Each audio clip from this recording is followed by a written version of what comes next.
हमनी के संस्कृति, हमनी के संस्कार सदा रहे हमनी के साथ। भारत के महान ग्रंथ और काव्य सब के संपूर्ण संकलन सब्सक्राइब करें तिलक।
शंबरासुर के केहू कुछ ना बिगाड़ सके।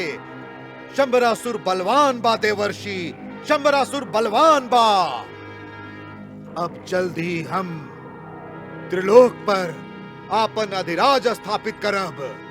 अब हमके केहू परास्त ना कर सकी, केहू परास्त ना कर सकी। एक ग्वाला कृष्ण भी हमके परास्त ना कर सकी। हा हा हा हा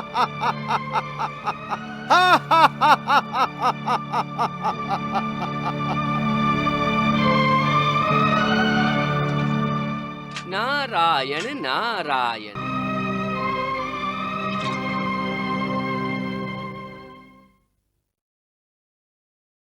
प्रभु, आपके और देवी रुक्मिणी के नाटक के महत्व हमरा समझ में आ गईल बा।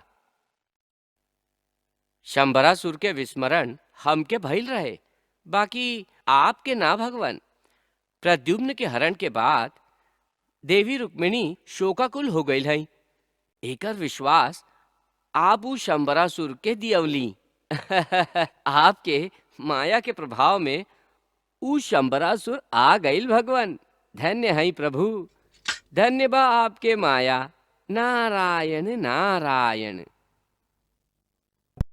प्रभु, अब नाटक के अगला दृश्य का होई?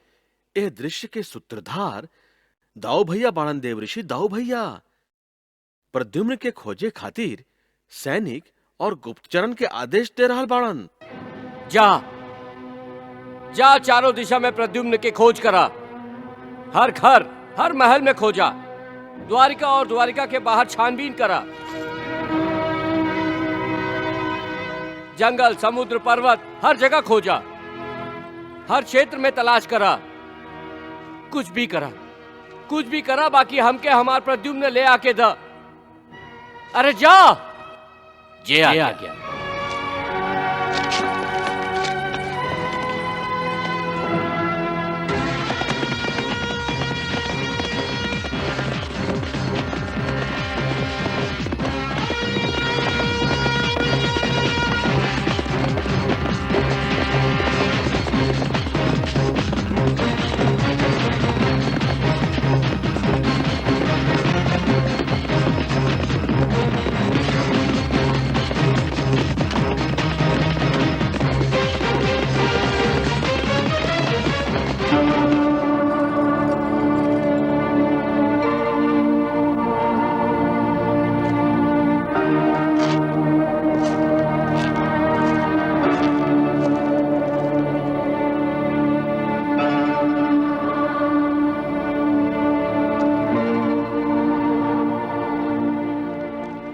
का बात बताओ भैया, आपके गुप्तचर अभी तक प्रद्युम्न के पता लगा के ना लौटलन? अवते हुई है।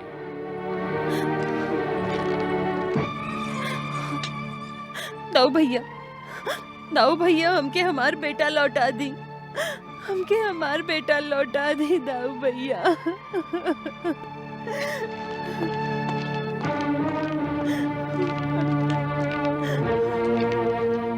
सत्यभामा, गुप्तचर सुरजीत आ रहल बा। अब हमरा हमार प्रद्युम्न के बारे में जरूर जानकारी मिली देवी लोग।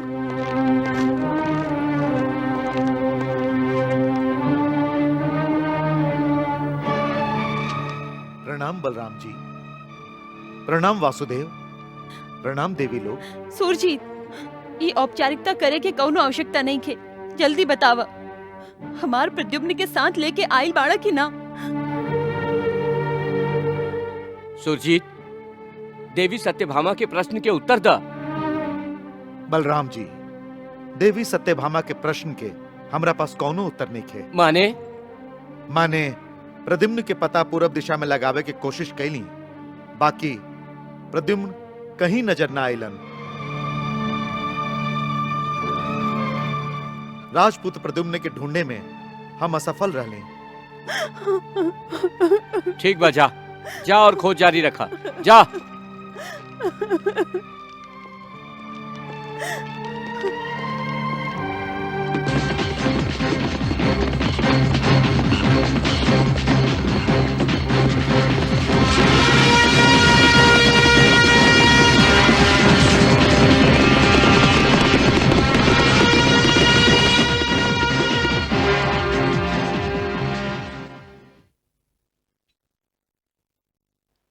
प्रभु, दाऊ भैया के तनी समझाई, ऊ प्रद्युम्न के खोजे के बेकार प्रयास करतारन। आपन आपन कर्तव्य हरेक के निभावे के पड़ेला देवऋषि। बलराम जी हमार बड़ भाई हवन, और बड़ भाई होके के नाते वो प्रद्युम्न के खोजे के दिल से प्रयास कर रहल बाड़न। मतलब ये उनका कर्तव्य है देवऋषि। बड़ भाई छोट भाई खातिर आधार होखेला। दाऊ भैया उहे आधार हमके दिहल चाहत बाड़न। बाकी भगवान, दाऊ भैया मायावी शंबरासुर के माया से टक्कर ना ले सकस। भगवान, दाऊ भैया चाहे कतनो प्रयास कर लेस, बाकी उनका के प्रद्युम्न के पता कैसे मिल सकेला?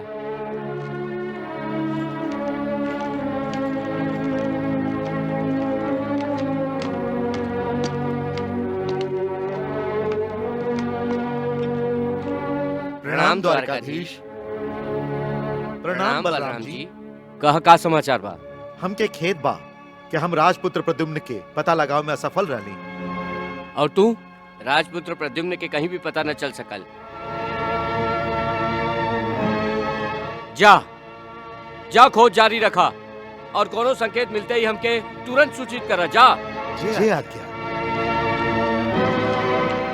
दाऊ भैया, यदि आप ऐसे ही औरतन के बीच बैठ के खेत प्रकट करत रहब तो ऊ पापी हमरा कुल के दीपक के बुझा दी। ना ना ना, यदि ऊ पापी ऐसन करी तो हम सगरे पृथ्वी के उलट देव, नष्ट कर देव। हम सगरे संसार के नष्ट कर देव। दाऊ भैया ठहरे।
प्रभु दाऊ भैया की रोकी, रोकी प्रभु।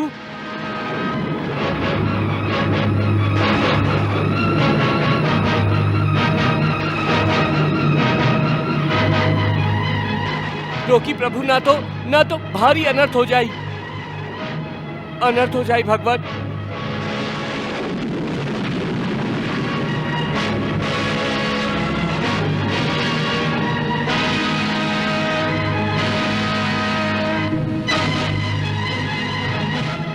दाऊ भैया के खाली आप ही शांत कर सकत हई, खाली आप ही।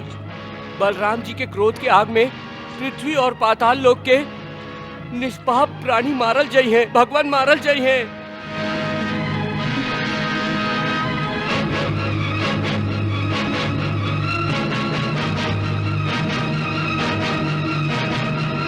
हो सकेला कि दोनों लोग नष्ट हो जाए भगवान, नष्ट। उनका के रोकी भगवान, रोकी उनका के रोकी प्रभु, रोकी।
जाए दाऊ भैया, रुक जाए।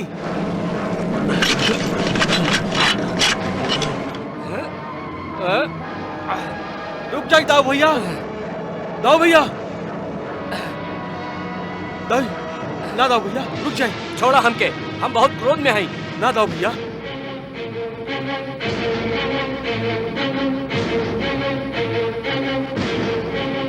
यही से तो हम आपके रोकल चाहते हैं। क्रोध के आवेश में आके जे भी कल जाला ओकर परिणाम बहुत ही भयंकर होला। शायद आप जौन करे जाते हैं ओकर परिणाम आप नहीं जाना। अरे हम सब परिणाम अच्छी तरह से जानत हैं कन्हैया। तब आप ही करे जाते हैं। काहे दाऊ भैया, काहे? काहे? तू जान के भी अनजान बनता रह कन्हैया। हमार भतीजा तोहार बेटा प्रद्युम्न कहवा बा? कहवा बा प्रद्युम्न, बतावा के ओकर हरण करे के दुस्साहस कैले बा कन्हैया। कन्हैया, जब तक हमार प्रद्युम्न वापस नहीं के मिलत हम केहू के बात ना सुनब। हमरो ना सुनब दाऊ भैया? हाँ हाँ, तोहरो बात ना सुनब।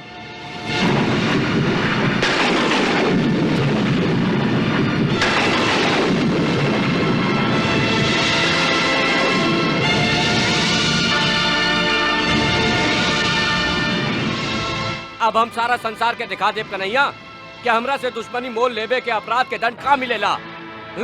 आप तो पृथ्वी लोक और पाताल लोक के समस्त प्राणियन के दंड देवे जाते ही दाऊ भैया। उनकर का अपराध बा? आप तो ई अस्त्र चला दिली दाऊ भैया, लेकिन का आप ए अस्त्र के दुष्परिणाम जाना थी दाऊ भैया? जाना था कन्हैया, जाना था। अरे हम तो ये अपन अस्त्र सब नदियन के पानी रोके खातिर चलवली। हाँ, हमरा ए हल के पहला प्रहार से सब नदी के प्रवाह हम रोक देली कन्हैया। जब हम ए हल के द्वारका की ओर खींचब, तब सब नदी के प्रवाह द्वारका की तरफ मुड़ जाई और द्वारिका के पास समुद्र में विलीन हो जाई। तब सारा सृष्टि मछली के तरह पानी खातिर तड़पी कन्हैया, और हम ई प्रवाह द्वारका के तरफ तब तक रखब जब तक हमके हमार प्रद्युम्न वापस नहीं के मिल जात।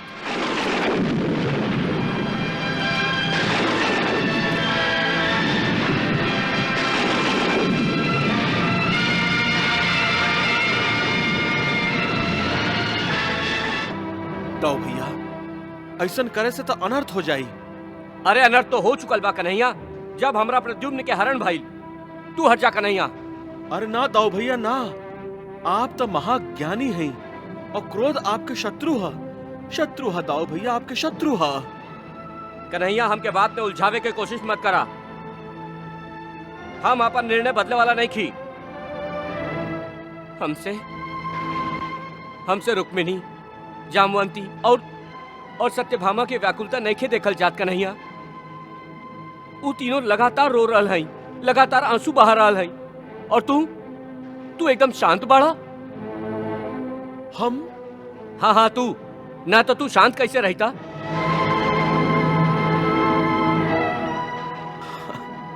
कन्हैया, तू जरूर हमरा से कुछ छिपा रहल बड़ा। हमार अंतर्मन कह रहल बा, प्रद्युम्न के हरण के बारे में जरूर तू कुछ जाना तारा, और यही से तू विचलित नहीं खा। कन्हैया, हमके बता दा कि कौन मायावी हमरा प्रद्युम्न के हरण करे के दुस्साहस कैले बा। ओकरा के हम ए अपराध के ऐसा कठोर दंड देव कि फिर से कोनो निष्पाप बालक के ओकरा माई के गोदी से उठावे के दुस्साहस केहू ना करी।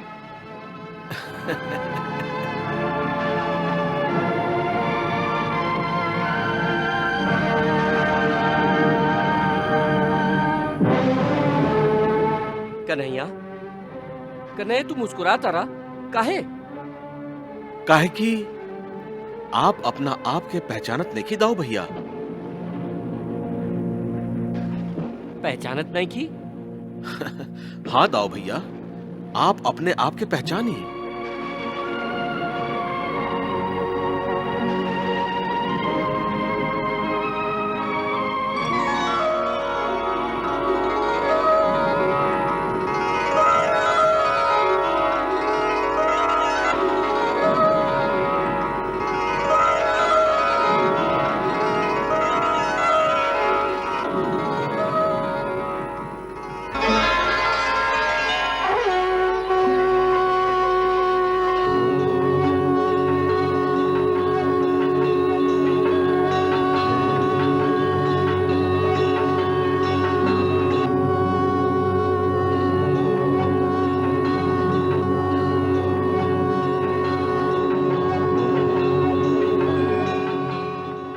प्रणाम भगवान। कीर्तिमान होखा। प्रणाम माते। शत्रु संहारक हुकम। बलराम, शायद तोहके याद नहीं खे, यही से हम तोहके याद दिलावल जरूरी समझत हई कि तू शेषनाग के अवतार हवा।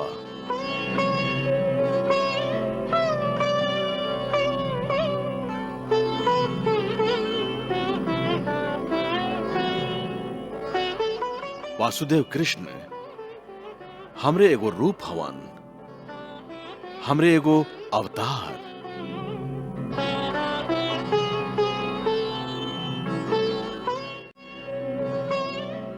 बाकी भगवान, हम तो आपके भक्त हैं।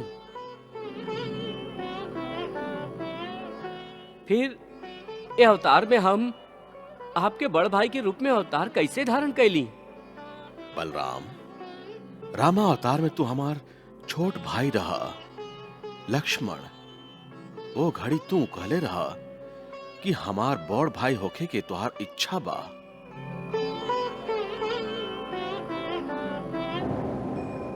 भगवान, जब आप अपन विष्णु स्वरूप द्वारा धरती पर श्री राम के रूप में अवतार धारण कैली, तब हम आपके छोट भाई लक्ष्मण के रूप में आपके संगे आपके सेवा खातिर गईल रही।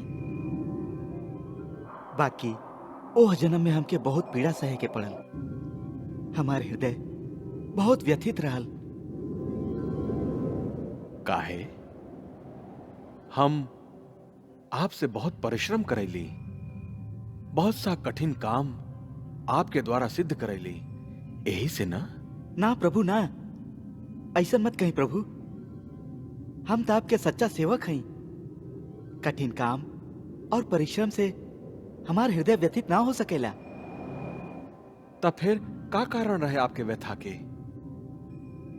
भगवान, छोट भाई होके के नाते बड़ भाई के हर आज्ञा के पालन कैले ही हमार धर्म रहे। ओही मर्यादा के पालन करत समय हम आपके कई गो बात से रोक ना सकली। यदि हम आपके बड़ भाई रहती तो हम आपके कबो बन जाए और वहां पर नंगा पांव कांटा पर चले के कबो आज्ञा ना देती।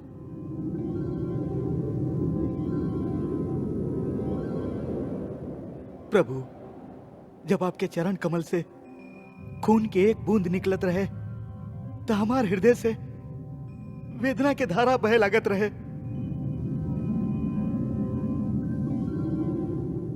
उस समय यदि हमरा पास आपके बड़ भाई होके के अधिकार रही तो ऐसे पहले कि हमार स्वामी और हमार माई हमार आंख के सामने 14 बरिस तक वनवास के दुख सहितन हम सगरी धरती के तहस नहस कर देती।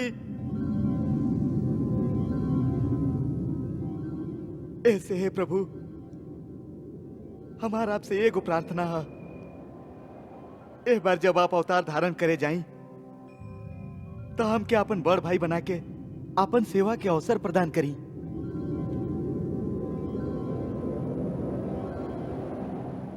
बस इतना सा प्रार्थना लेके आए हैं। अपन सच्चा सेवक जान के एकरा स्वीकार कर ली और हमके माई देवकी के 7वां गर्भ में जाए के आज्ञा दी।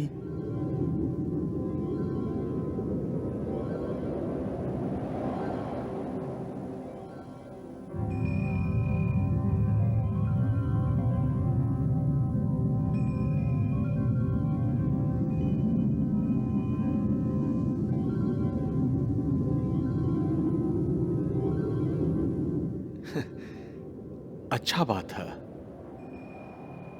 तथास्तु।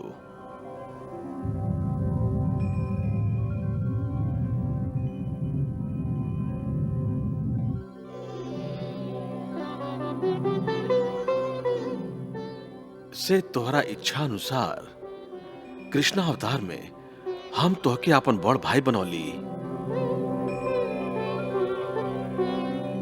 कृष्णा